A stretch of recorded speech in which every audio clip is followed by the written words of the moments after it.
everybody. Welcome here. This is the Extra Podcast, episode number 234. My name is Paul Siemens, one of the associate pastors here at Northview.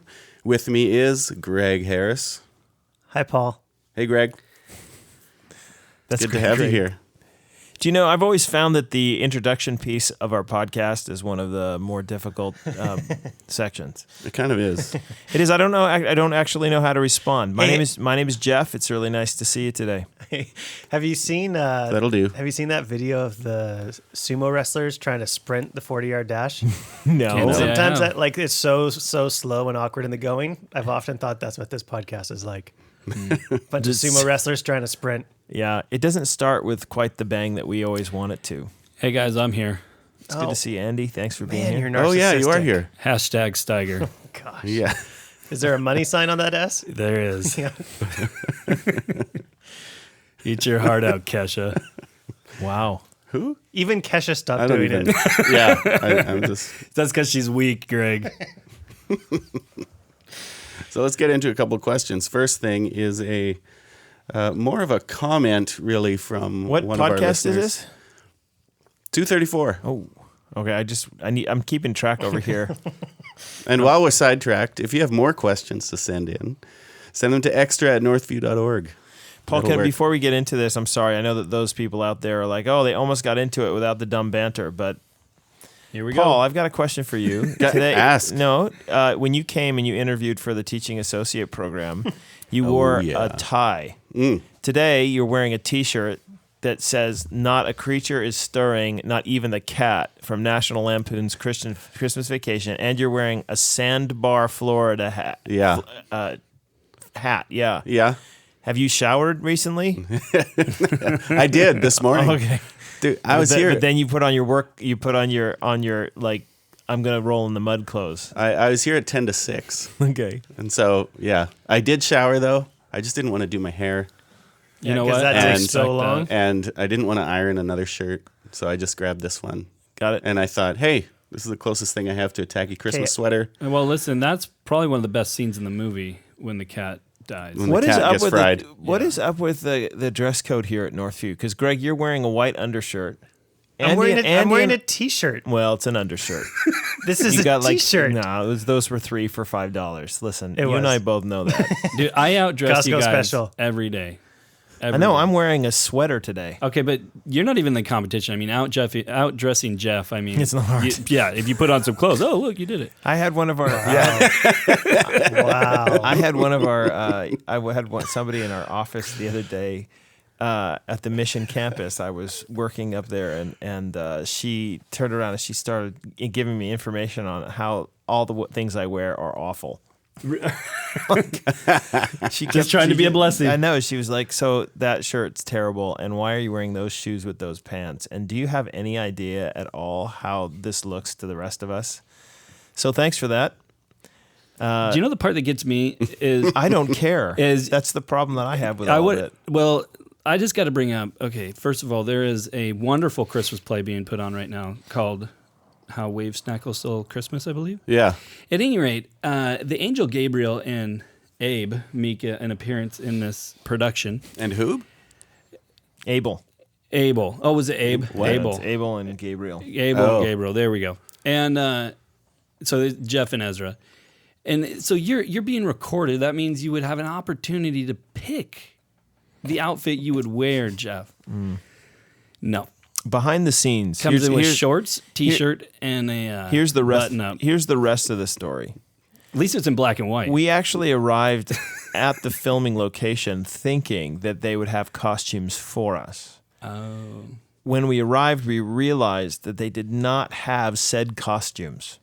So it was a choice between what we were wearing or nothing at all. See, I And could so have we given went you. with You this. made the better of the two. Yes, we decided We to thank go you. with it. Ezra actually in the video, the if you've gone to the Christmas play, he's got a cell phone holster. I noticed that as well. his Yeah, because waist. every angel needs a cell phone so- holster. I don't think realism was what we were after in the scene. Anyway, It was good though. It was good. effective. That's it was how. effective. Well, that's how the Lord connects with angels. I would have loaned you one of my white cell shirts. phones. I got 3 in a pack. I so bet you did. I have 2 extra got sitting some- around at any time. I know. You open Any- up Greg's closet. That's what it is. White T-shirt. Just Costco's Kirkland brand T-shirts. No, you could deny it. That's what I'm not that is. denying it. It's a white T-shirt from Costco, At least it's clean, Greg. and I was wearing it under a like a zip up thing, and I was warm, so I took the zip up thing off because we're on radio. Okay. Well, back to the questions then. No, yeah. Well, What was the question? Why don't you wear ties? That's the question. oh, yeah, ties. No, I just No. thought that it was. I feel, Paul, like I have deadened your sense of style. That's kind of what I do. That's what I do to people. Anyone watch in my video. Watch my video from Sunday night. Oh, did you? Okay, but No see, tie. I but wasn't around at some that style. time. Some style. Yeah, okay. Definite. Attaboy. Good. So, all right. So we've got something. What is this here? A comment basically sent in. Hey, Extra. hey, Greg got all his facts incorrect, it wouldn't be the first time. which is not abnormal. And actually, this is from our good friend Jonathan did it say on there? Giesbrecht. Oh, okay. I'm like, did it say that's not abnormal? Jonathan Giesbrecht says this. Greg got all his facts incorrect, which is not abnormal. You get used to it after a while. Oh man. Technically, when I was on Canadian Idol, I made it through 4 rounds of eliminations. Wow, Jonathan, that's good. And was eliminated in the second round of Toronto auditions. Also, I wasn't in Jacob Hoggard and Shane Weeb's year. I was 2 years after them.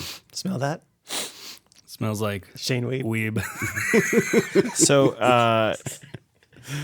So is this? Anyway, also, Jeff, I was advised to go by my choir director, probably mostly because he wanted Greg to sing the solo and he didn't know how to tell me directly. But either way, get your facts straight, podcast crew.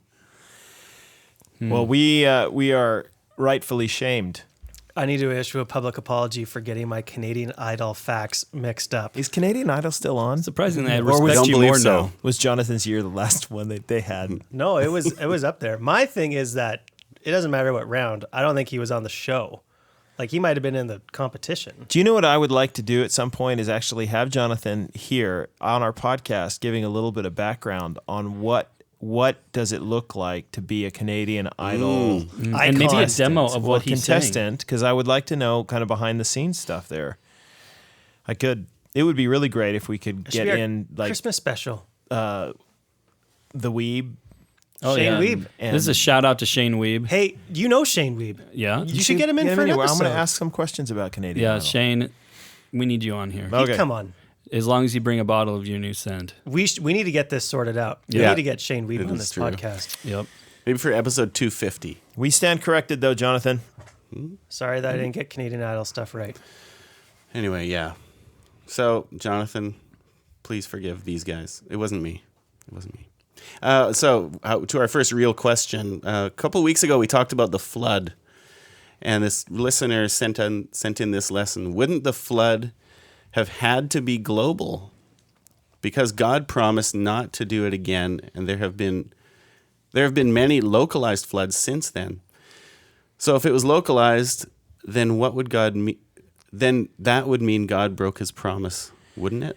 So I think this is a really good argument for a global flood. Just so you know, and this is somebody I was espousing my current belief, which is that I lean a little bit toward the local flood idea because of the way that language is used in the ancient world of whole earth and those sorts of things being the region in which we live or the whole known earth. I can show you examples of that in Scripture where the language of the whole earth and everybody refers to just the region. I think one of the passages I brought up actually is a passage in Acts where it says that in the hall of Tyrannus where Paul was preaching, all of Asia heard the message. And, well, that's kind of hyperbolic. It's not all of Asia. But with the flood, you've got a different situation in that the flood is actually, there's a theological point taking place is that God is actually wiping it away and starting over like it's the new, you go to Genesis 1 and you compare the language of Genesis 1 with Genesis 6, for example, it's very similar, and that's on purpose because, the writer of Genesis is trying to say, look, this is a reset in many ways, that sin has gotten so great that God is going to actually wipe it clean, and the Spirit in the form of the dove is going to be hovering over the waters again in the same way in Genesis 1, the Spirit was hovering over the waters. So I do think that there is a lot of evidence and biblically so that leans toward a global flood making sense. I will say this though, okay, so just to argue a little bit on the other side, that the language that's being brought up here about God said that He would never have a global flood again. The language actually goes like this in Genesis chapter 9, verse 8 through, I'll read through 11. It says, "Then God said to Noah and to his sons with him, Behold, I establish my covenant with you and your offspring after you, and with every living creature that is with you, the birds, the livestock, and every beast of the earth with you, as many as came out of the ark. It is for every beast on earth. I establish my covenant with you, and that never again shall all flesh be cut off by the waters of the flood. And never again shall there be a flood to destroy the earth." I think the idea here is that all flesh won't be cut off. And so when it's talking about all the earth, I think that's the idea. And so I'm not saying that it's necessarily overreading this text to say that, no, see, this is direct support for a global flood. Because if I believed in a global flood, this is one of the passages that I would immediately go to. I will say that I'm not sure that it necessitates a global flood, because I think the intent of the author is to talk about how God is not going to destroy human beings again. I think that's the intent. I may be mistaken there. Again, this is not a hill I'm really willing to die on. So I actually really appreciate the response by the podcast listener, because I think it's a good text to make you think a bit about what this says. I mean, Paul, you were reading earlier a passage out of Matthew 2, which I also think is really... Right, yeah. Matthew 24, starting in verse 37 says, "For as we're in the days of Noah," this is Jesus speaking here, "For as we're in the days of Noah, so will be the coming of the Son of Man.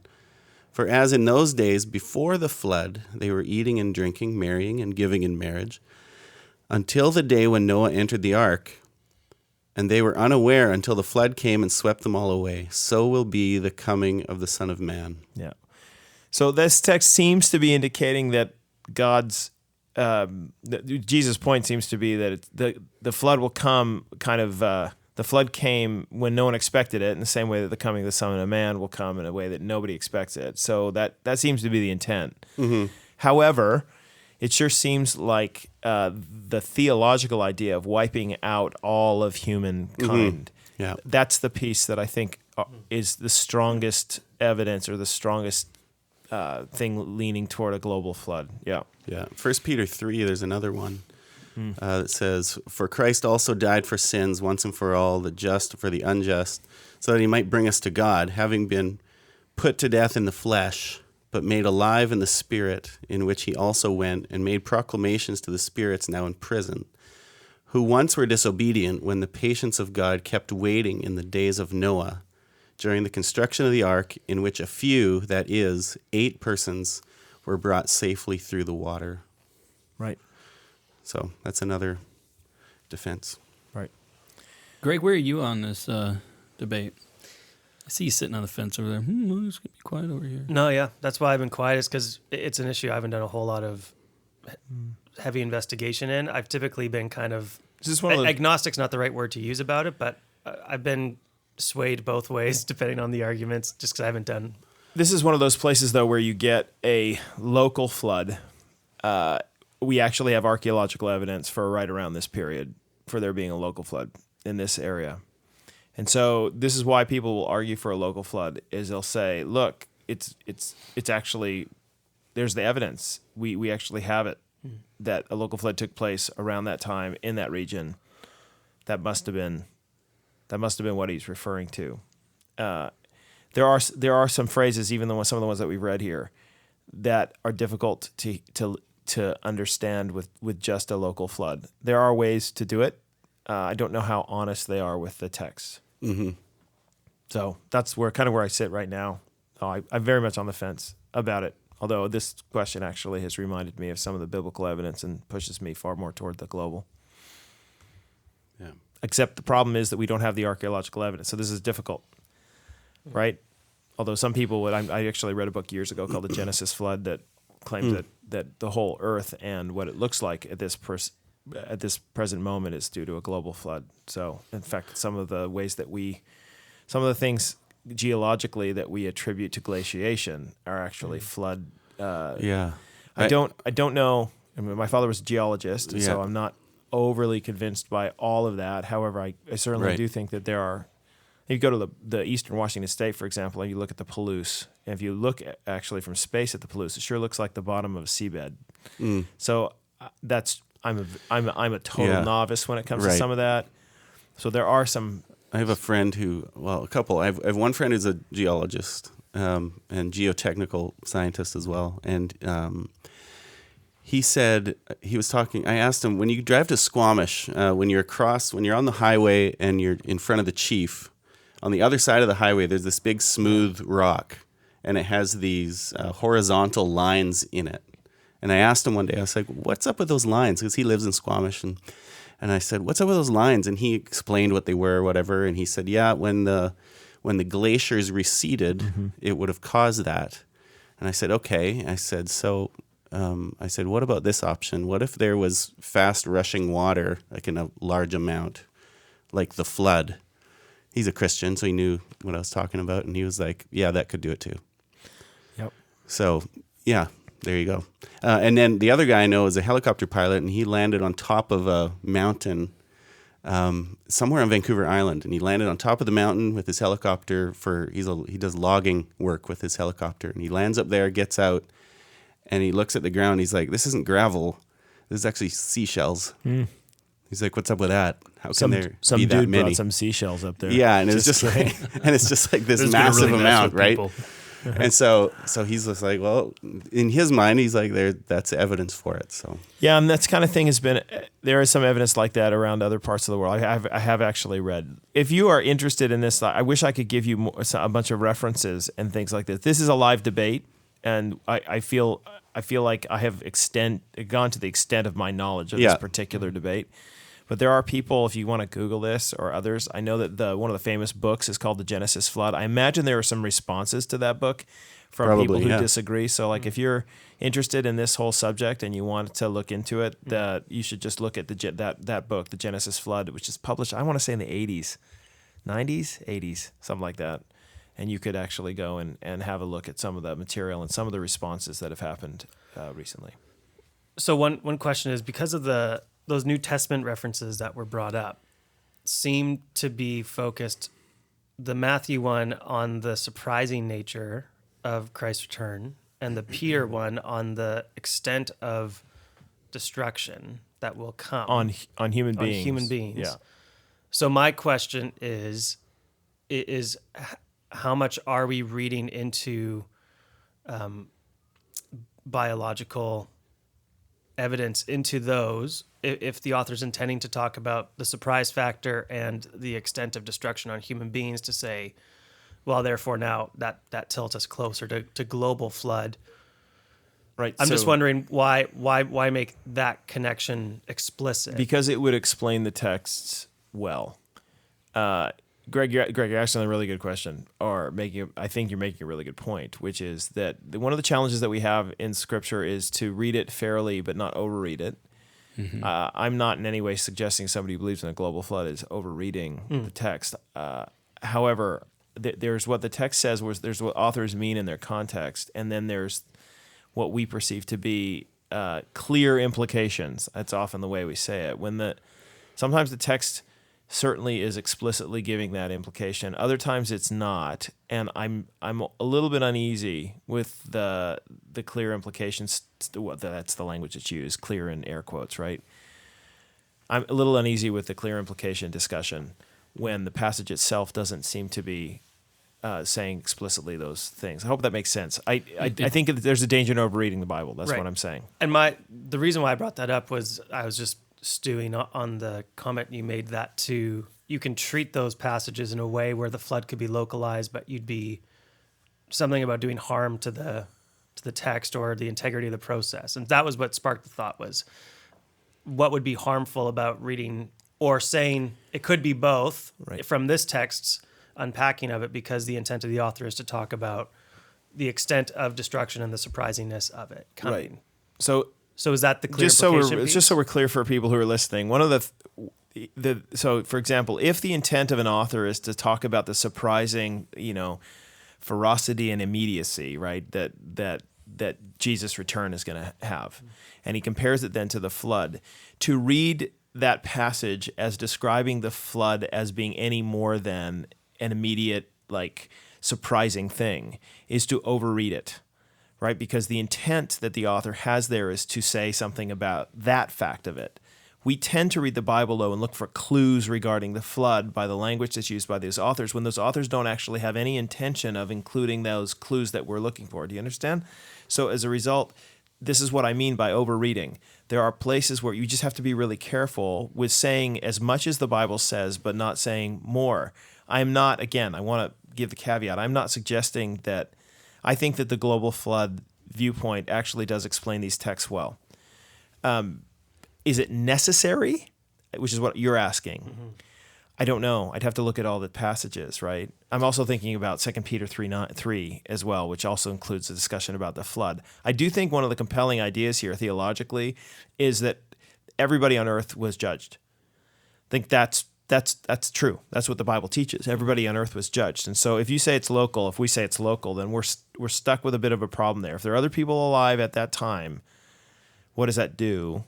What does that do? One of the things that I find is a part about this debate, I see what you guys think about this, is it seems that people want to make this, though, a question about faith and whether or not you're taking the Bible seriously or not. And that's one of the challenges that I find, though, when I'm talking with Christians, is that it's like this liberal meter, right? If they start to, I'm sniffing liberal, you know what I mean? Like though I'm not willing to take the Bible seriously if I'm wondering, okay, is this a local or global flood? It's like, no, it has to be global flood or you're not taking the Bible seriously. Right, but you see what they're doing, though. They're saying, look, there's passages like we just read in Genesis 8 that say these things, and you're ignoring them. Or at least that's the viewpoint that those people have. You're just not even dealing with those. The approach I think we ought to take here is we ought to get all the relevant biblical material on this. We should read each one of those passages in its context, figure out what we believe the Bible is explicitly saying regarding these matters. And then we should say, okay, we think the Bible teaches this. At that point, then you can compare it to archaeology and other things. If there is a local flood that is demonstrated through archaeology in that particular time frame, then that might be what's being described here. It might be. And then maybe you go back and you revisit it and say, oh, okay. By the way, this is what happened with I want to say Copernicus. Oh, my history is not very good here, but the idea that the Earth revolves around the sun was a viewpoint that many people had. The Copernican revolution. That the sun revolved around the Earth as opposed to the other way around. That a lot of the language in the scriptures, there were Christian people who were saying, no, but the Bible teaches that the sun revolves around the Earth, right? Because it talks about it rising and setting. I've read a few people saying that back in the day, and when you study this subject. But because of the scientific discoveries, people went back and they read the passages and they thought, oh, I wonder if we overread that. Or we didn't read it with the intent of the author in mind. When the author is talking about rising and setting, it's talking about language of appearance, right? So this kind of challenge is a live challenge, not just with global flood or local flood, not just with the Copernicus stuff, but also the Adam and Eve discussion now, which is about the historical Adam and Eve. We're facing the same kind of challenge because we know more about DNA today. That doesn't mean that our minds are completely made up about the DNA stuff and where it all came, but it does have some bearing on how we understand whether or not Adam and Eve were human beings like you and I, or hominids, or what. And so to immediately say that somebody who's raising questions about that is a heretic and doesn't believe the Bible, I think we should just hesitate a little bit on that. And I think it was Andy's I think that's what you're saying. Yeah, Andy? I mean, we might come to the point where we're saying, no, this is what the Bible teaches. It's obviously clear. And so we're going to either go with Scripture or we're going to go with contemporary science. And then maybe there's going to be a point where that happens. I don't think we're there yet. I think there's lots of ways for us to reconsider some of this stuff. It's not uncommon for us to realize that, the way we've read this all these years hasn't been challenged by some of what we know about science. So I'm not trying to belittle what the scriptures say. We sometimes have a habit of overreading it. And maybe it should be maybe it'd be good to be clear that we do believe that there's a historical Adam and Eve. Yeah, absolutely. We're just cognizant of the debate. Right, and I don't want. And I actually went to We've been to a number of them at ETS. I went to a thing where these two guys. One believed in theistic evolution, which is that God used evolution to create man, and the other was a young Earth creationist who believes that God created man special, separate, and breathed life into him, that kind of thing. So, and these two guys got up and debated, and both of them were geneticists and dealt with DNA, and both of them used information about DNA to defend contemporary science. And both of them, and both of them had stuff that backed up their individual view, but they weren't actually able to refute each other. And I was sitting next to a guy named Hugh Ross. And Hugh Ross is pretty much the definitive voice on old Earth creation that's out there. And so at the break, I looked at him and I said, "So what do you think of this?" He's just like, he goes, "This is a ridiculous conversation. We don't know near enough about DNA to be able to make this decision." And so the fact that they're arguing about this just does not add up. Yeah. So here's the guy who's trying to say we need to learn more. And that's what I'm trying to say too, though, is that we need to. Obviously, you're not cast about by every wind of doctrine, every challenge that happens. But sometimes these challenges from science come up, and as a result, we have to be honest with ourselves that we don't historically always read the Bible with the purest of eyes. Sometimes we overread it, given our context or our cultural biases. So I'm just saying that where we know the Scriptures speak clearly, we speak clearly and boldly. Where we are not sure, we say what we think, and we say it clearly. But we also hold it lightly at points and say, well, okay, I'm open to discussing it. And I think that's what Andy's trying to get at, that sometimes you get people, though, who want to make these snap judgments immediately and make it an issue of orthodoxy. And I'm not sure that's right. Good stuff. So on to the next question. Good job, by the way, the one who wrote that in, though. That's excellent. Really appreciate the feedback. Yeah, thank you. So here's another question from another listener. Over the last month, Northview discussed the prosperity gospel and Creflo Dollar in particular. It might have been a little over a month now since that. But anyway, Creflo Dollar. Can we clarify that? From the pulpit, I mentioned Creflo Dollar in a sermon that was dealing with Acts chapter 20 and Paul's words to the Ephesian elders. And he was using him as an example of a false teacher who is after money. Right. Yeah. So I just want to place it in its context. Thank you. Yeah. So the listener goes on to say, Jeff spoke about the twist that prosperity gospel preachers use when applying the Scriptures. And then she goes on to say, there is a word faith preacher that one commentator describes as an amazing example of overcoming hurts and abuse and as giving spectacular advice, but at the same time depicts her as teaching deadly heresy. Is it possible to separate the advice from her teaching? Is it advisable to try, or should we not bother? Is this actually playing with fire? That's a really good question. That's a great question. Mm-hmm. When I look at prosperity preachers on TV, I'm just reminded that, to me, that it reminds me that Satan comes as an angel of light, and often the worst heresy is the kind that's like they preach 95% truth and they've preached 5% something that twists that truth to lead you down a completely different path, and not the narrow path, not the narrow gate that we're called to follow. So can we let's start with what we know, or what we would say we're pretty bold about saying or believing. We would start by saying that, like you said, there is such a thing as false teachers, and that their approach that we know for sure in the church is that they do come as angels of light. Mm-hmm. So the idea that you would have somebody teaching some truth with some falsehood should be expected. I'll give you another principle I think we know. We know that there's different kinds of false teaching. There's some on the level of heresy, and there's some that's not on the level of heresy. So I would want to make a distinction between those two, because somebody who is teaching 95% Orthodox doctrine and the other 5% is heresy is different than somebody who's teaching 95% good doctrine and 5%, stuff that's questionable. Or when I say questionable, I mean like they just hold a different view than I do about the global flood or the things that are that we're not as sure about. Yeah. And there's a right answer to that question, by the way. There was either local or global, and both. So yeah.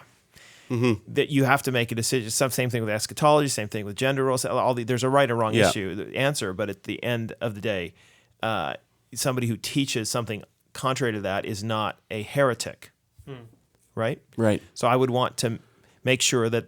So when I'm listening to somebody and I'm discerning, we'd also want to say that to you. It's another principle. Yeah. That every time you listen to anyone, if there's anything that the Berean church teaches us, that we ought to be discerning regarding what we're hearing. Yeah. Knowing that there's false teaching about all this stuff going on, we should be discerning even with the people we trust the most, right? Yes. So we're discerning, but we come to the conclusion that what they're saying, this one person teaches, if their word faith, right, which is they believe that they create reality by the words that they use, you're going to have to make a decision about whether or not that is a foundational false teaching, meaning is that something that is actually close to heresy, or is that something that's just, well, I don't know. Yeah. So I have in my mind a picture of a particular preacher who I would use the very words that the emailer used to describe her.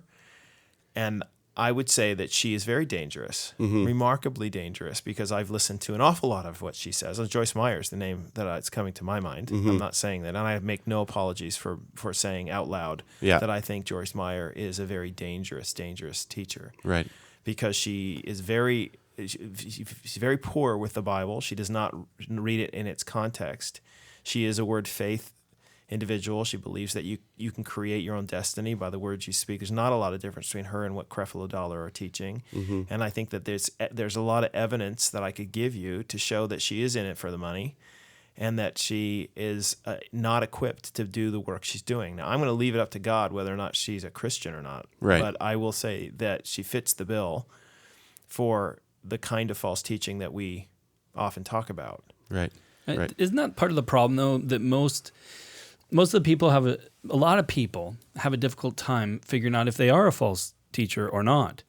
And then the lack of the spiritual maturity and the theological maturity to understand what they're actually engaging with when they're listening to these people. Yeah, so we've got, I was even having a talk with a barber a little while ago, and he was talking about his Mormon neighbor, and he's like, but they pray the same God that we do.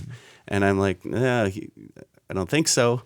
Here you've got somebody who's saying, like, Mormonism believes that we're all gods, or we all can be gods, and that God was once like we are, and that God, Satan is the brother of Jesus, and all this kind of stuff. Like, this is not the same God, but they use the same language, which is part of the problem. It's a big problem, right? Because we get these false teachers that get out there and they talk about things like faith, and they mean a completely different thing than what we mean when we say that we need to have faith. And it's a little twist. I think that's the challenge. It's a little twist. They'll say salvation is by grace through faith, but you have to prove to God that you are worthy of receiving his blessings. The reason that God's blessings are not coming upon you is because you are not speaking it out enough, because you don't believe it enough, because of whatever. So it actually becomes a works righteousness. Right. That's why I think it's a gospel abusement. Abusement, that's not a word, but abuse, right? But do you understand what I mean? Like, what you're doing there is you're abusing the gospel. You're actually turning Christianity into a works-based religion. Look, Joyce Meyer was asked once, explain Christianity, and she said, what's the core of Christianity? She said, it's if you do the best you can, right, God will honor you. Okay, so that's a Galatian heresy. Yeah. That's the old covenant. If Jesus never came, I would have said That's the heartbeat of Judaism. That Right. if you do good, God will bless you. That's the conditions of the law and the covenant that was Yeah. made. But the new covenant is not that. The new covenant is you stink at it, right? So God sent his own son in the likeness of sinful flesh to become a sin offering that he might fulfill the law for us. And so with all the implications therein. So it's not a works-based religion, but they've turned it into a works-based religion. And so but they make it sound like this great promise of reward and wealth sits out there if you just do the stuff the right way. But hey, and if you don't do it the right way, oh, I'm sorry, but look what I did. Like, if you ever listen to Joyce Meyer, that's her chief argument is her own life. Look what I did. I'm like, I used to be this way. I used to be that way. I used to do this. Yeah. And that's not Christian either. Right. Right? Just because you had this, that's Tony Robbins. He'll Yeah. say the same thing. Yeah. Or any motivational speaker anywhere will say, well, look at me in my life. I changed it. You can do it too. But that's not Christianity. Christianity is you can't change your life. Jesus is the only one who can be your substitute. Right. It seems to me that the person that's asking the question here is, are they asking, can I listen to, such and such?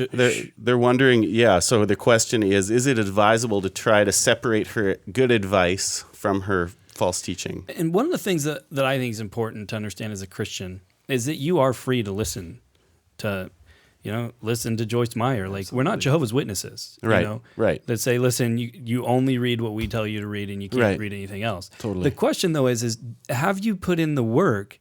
Do you have the depth to listen to what she's saying? That's the question I would want to raise to the person who's asking this question. And are there people who are speaking on this issue that are theologically astute that you should probably be listening to them more than you should be listening to her? Right. It's not like she's the only person who could be helpful. Well, and whoever this particular teacher is that you're referring to. and the idea that their advice is helpful, no doubt there's probably some great advice that can be helpful for So is you. Oprah's But there's nothing new under the sun. You Right. can hear good advice from other sources, and once you've come to the point that you've decided or discerned that the well is poison, you probably shouldn't keep drawing from it to try to.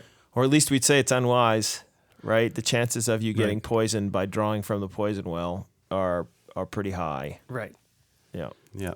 So what I mean to say is that even when there is good advice being spoken from people that we would say you ought not trust, doesn't mean you can't hear good advice from other people who are actually more trusting. Can I tell you what's going on in my heart right now?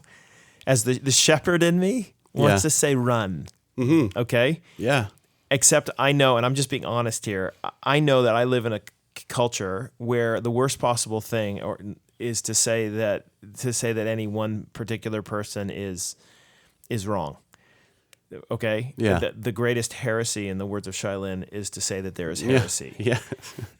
And I understand that my voice is going out to people who already have that preconception that the worst thing possible. Why do you have to be a witch hunter? Why do you have to be so close-minded? I understand that. And yet there's the shepherd in me is like, but if there are actual wolves out there who will arise from among you, Acts 20, from among your own number, man, every part of me wants to say, run for your lives away from them. And I'm getting my gun. Right. And by gun, I mean that as a metaphor. Yeah.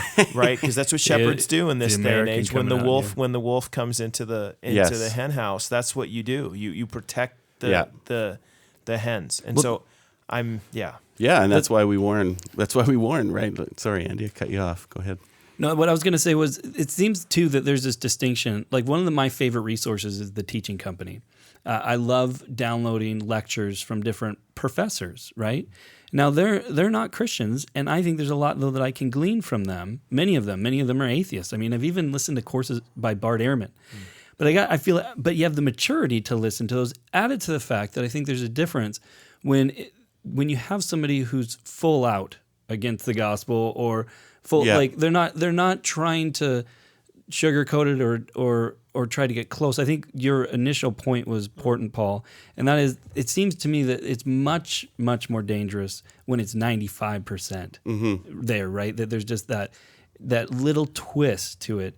That makes me much more nervous than somebody listen to their atheist professor. Because we as shepherds have more confident that you will be able to discern the 98% false the person who's wrong 98% of the time, but 2% of the time, and that we're pretty sure you can catch that.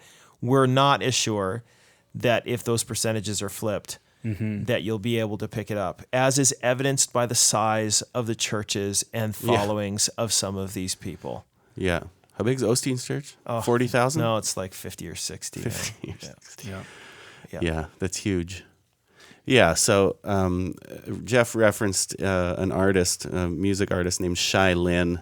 He put out a song called False Teachers, which names a whole bunch of people. And interestingly, he didn't actually get a lot of pushback. He got a little bit from the son of one of the people that he calls out, who was offended by his song, and he engaged him in kind of this online back and forth thing. But really, none of the others really pushed back, and this was a song that got a lot of play in evangelical circles. So there needs to be an increasing discernment ability among evangelicals, and yet at the same time, I also want to say the danger on the flip side of this is that you become a heresy hunter. You become somebody who every time someone says something to you that might challenge your particular viewpoint on a matter, you immediately shut it down and call it heresy, which is what we were talking about earlier, right? Yep. How do you do that? It's very difficult to, be humble and recognize you don't have all things right, and you still have a lot of things to learn, and yet at the same time demand biblical, consistent, well-exegeted biblical evidence for the viewpoint that's being espoused. But I think you can do it. I mean, I actually think that's the path of orthodoxy. Yeah. And I think also this is an important time to give a shout out for not doing this in isolation. The fact that we all need other people around us who know things in other areas that we don't know. And so we need those people around us to say, hey, you're doing some really good work there, but actually I know a little bit more about this area, so let's tweak this. Whereas if we try to view it as it's just going to be me and my headphones and my podcasts and my journal, it's you're not going to be able to do it. Yeah, on your own. discernment's community work. Yeah. It is. I get emails from time to time. People say, "Oh, I listened to so and so. What do you think?" Not because they're looking for me to shut their ears off to that particular person. They're just trying to find out. Okay, so I'm trying to ask some people I trust. What do you think? You know this person? Do you know what they're teaching in this particular place? What do you think of that particular thing? And I try to be as honest as I can and put them in touch with people who might have even done more work on it than I have. So, that's what we're here to be a resource for you in those regards as well. Great. Good discussion, guys. Thanks for coming out today. For our listeners out there, thank you for listening. And again, if you have more questions for us, the email is extra@northview.org. Have a great week.